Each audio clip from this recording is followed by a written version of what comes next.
This is a teacher-facing video to explain the code behind the dice game in Lesson 11.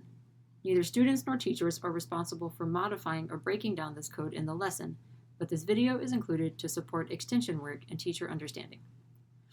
When the microbit is powered on, a question mark appears before students select their carbon type. That is, where they start in the Earth system. This start menu assigns numbers to each of the four possibilities: AT or atmosphere, PA or plants and animals, SD or soil and decomposers, or FF or fossil fuels. These numbers are just to support the code's functioning on the back end. Then students have to press a button or the microbit logo to select their type. Once they do so, the abbreviation for the type scrolls twice.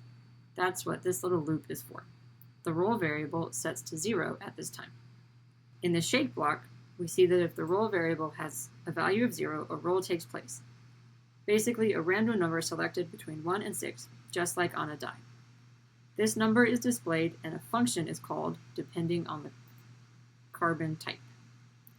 Students will engage with functions more in 8th grade, but basically, they are a way to easily reuse or organize code.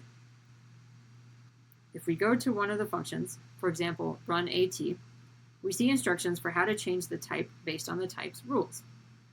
For example, if a student is in the atmosphere and they roll under a 4, it tells them to stay in the atmosphere.